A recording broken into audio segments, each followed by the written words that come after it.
অভিযানের বিরুদ্ধে ফের বড়সড় সাফল্য পেল উদয়পুর রাধাকিশোরপুর মহিলা থানা।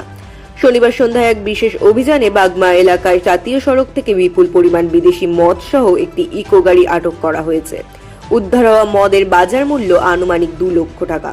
এই ঘটনায় গাড়ির চালককে আটক করে জিজ্ঞাসাবাদ শুরু করেছে পুলিশ। পুলিশ সূত্রে খবর, শনিবার সন্ধ্যা প্রায় 7টার সময় গোপন সূত্রে নির্দিষ্ট খবর আসে। সেই খবরের ভিত্তিতে উদয়পুর রাধাকিশোরপুর মহিলা থানার পুলিশের একটি বিশেষ দল দ্রুত বাগমা জাতীয় সড়কে তল্লাশি অভিযান শুরু করে। তল্লাশির সময় একটি সন্দেহজনক ইকো গাড়িকে চলন্ত অবস্থায় থামানো হয়। গাড়িটি চেকিং করার সময় পুলিশের চোখ ওঠে গাড়ির ভেতরে সুকৌশলে লুকিয়ে রাখা ছিল বিভিন্ন ব্র্যান্ডের বিপুল সংখ্যক বিদেশি মদের বোতল। আটককৃত ইকো গাড়িটি DZ-TR07A4374 দীর্ঘদিন ধরেই রাজ্যে অবৈধ মদ চক্রের সঙ্গে যুক্ত বলে পুলিশের সন্দেহ। মদের বোতলগুলো বাজেয়াপ্ত করা হয়েছে এবং গাড়িটি আটক করা হয়েছে। এই অবৈধ মদের চালানোর সঙ্গে আর কারা যুক্ত তা জানতে আটক চালককে নিবিড়ভাবে জিজ্ঞাসাবাদ করছে পুলিশ। মহকুমা পুলিশ আধিকারিক দেবাঞ্জলি রায় এই সফল অভিযান প্রসঙ্গে জানান, রাজ্যে অবৈধ মদ পাচার প্রতিরোধ আমাদের নিয়মিত অভিযান চলছে।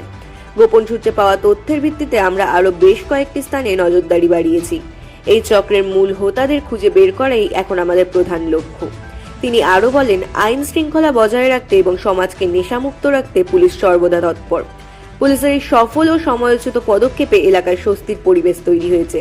স্থানীয় বাসিন্দারা আইন শৃঙ্খলা রক্ষায় পুলিশের এই ধরনের উদ্যোগকে আন্তরিকভাবে স্বাগত জানিয়েছেন। তারা আশা করছেন এই অভিযানের মাধ্যমে অবৈধ মদ কারবারিদের দৌরাত্ম্য বন্ধ হবে। পুলিশ এই ঘটনায় একটি সুনির্দিষ্ট মামলা রুজু করেছে।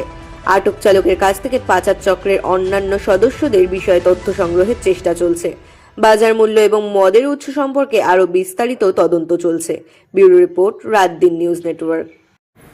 আজকে প্রায় 6:30 থেকে 7:45টার মাঝখানে আমাদের কাছে একটা ইনফরমেশন ছিল যে একটা ইকো গাড়িতে কিছু বেশ পরিমাণের ফরেন লিকার নিয়ে যাওয়া হচ্ছে। তো অ্যাকর্ডিংলি আমরা গাড়িটাকে ডিটেইন করে ডিটেইন করতে পারি উদয়পুর বাগমা রোডের মধ্যে। তো গাড়িটাকে ডিটেইন করে আমরা নিয়ে আসি এবং গাড়ি থেকে সার্চ করার পর প্রায় 456 বটলস বিভিন্ন ব্র্যান্ডের ফরেন লিকার আমরা ডিটেইন করতে পারি। তাদের মূল্য কত? তাদের বাজার মূল্য প্রায় 2 লক্ষ টাকা হবে। কাউকে কি আটক করা গেছে? হ্যাঁ, গাড়ির ড্রাইভারকে একজনকে আমরা আটক করতে পেরেছি। ওনার নাম কি? নাম আমরা এখনো নোট করিনি, ওকে আমরা আপাতত কাস্টাডিতে নিয়েছি।